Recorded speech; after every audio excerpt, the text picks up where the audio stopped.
Eto na nga mga chong, marami tayong basketball updates. Justin Brownlee, kailan babalik para mag-practice sa Barangay Ginebra?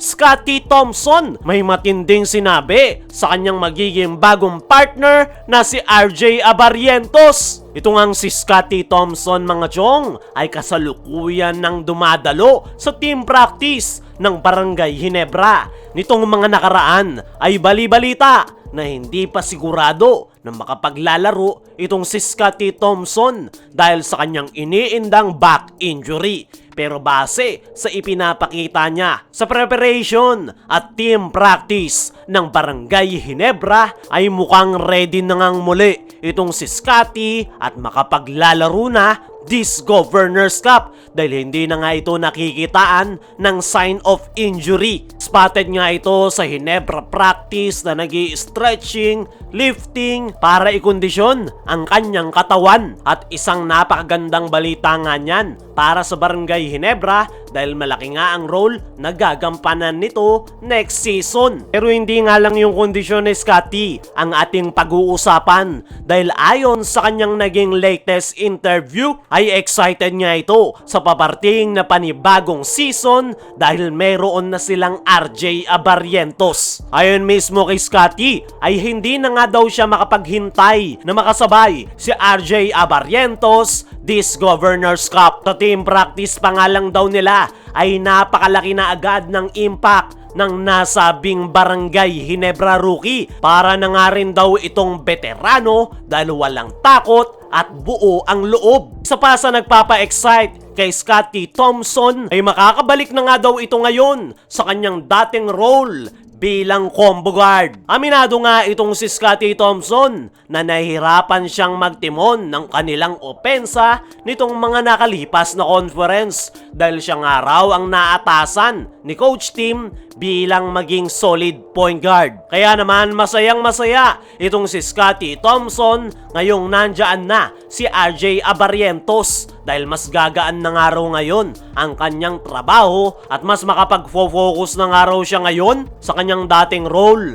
na hustle play at kumuha ng mga big time rebounds. Para sa akin mga chong, si Scottie Thompson talaga ang pinaka magbe-benefit sa pagkakadagdag ni RJ Abarrientos sa Barangay Ginebra. Dahil gaya nga ng sabi ni Scottie, makakabalik na siya sa kanyang dating role. At the same time, mas maganda nga yung nilalaro ni Scottie kapag meron siyang katuwang na solid point guard. Gaya ng ginawa sa kanya noon ni L.A. Tenorio. At panigurado, magiging maganda ang tandem nila ni RJ Abarrientos dahil isa nga itong solid point guard, napakahusay na player at napakataas ng basketball IQ. Isang ang flashy guard itong si RJ Abarrientos, kaya magiging maganda yung tandem nila ni Scottie Thompson at panigurado mas magiging mabilis ang takbo ngayon ng opensa ng Barangay Ginebra. Pero sa ngayon mga chong ay huwag tayo agad mag-expect na agad na makapagpapakita ng magandang performance yung bagong tandem ng Ginebra na si RJ Abarrientos at Scottie Thompson dahil mag-aamuyan pa yan at kailangan pa nilang makabuo ng solid chemistry. Ayon nga mismo kay Coach Tim Cone ay marami nga silang mga sinusubukang combination at isa nga raw sa maganda at promising na combination na kanilang nasubukan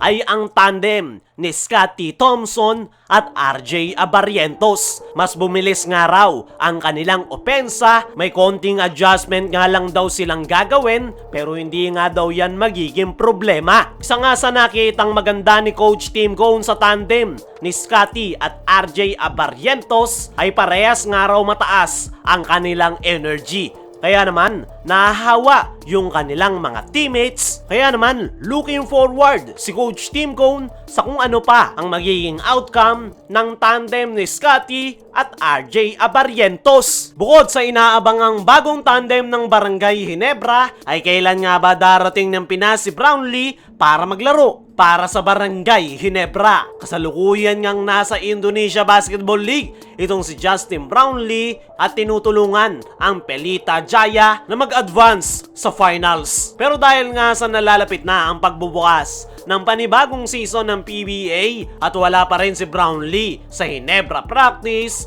ay maraming Barangay Ginebra fans ang nagtatanong, si Brownlee pa rin ba ang import ng Ginebra at kailan ito makakadalo ng practice ng Barangay Ginebra? Ang sagot, kumpirmadong si Brownlee pa rin ang import ng Barangay Ginebra. Mismong si Coach Tim Cone na nga ang nagsabi na wala silang plano na palitan si Justin Brownlee hanggat kaya pa nitong maglaro. Nagbigay rin ng update si Coach Tim Cone kung kailan magbabalik ang Barangay Ginebra resident import. Ayon mismo kay Coach Tim, ay ang magiging last game raw ni Brownlee sa Indonesia Basketball League ay sa August 4 at agad nga raw na didiretso ng Pinas si Brownlee para agad na makasama sa team practice ng Barangay Ginebra. Ayon pa kay Coach Tim, kailangan nila as soon as possible si Justin Brownlee dahil meron nga daw silang mga bagong players na kailangan mag-blend with Justin Brownlee. At habang wala pa si Justin Brownlee, ay yung sistema muna raw ni Coach Tim na triangle offense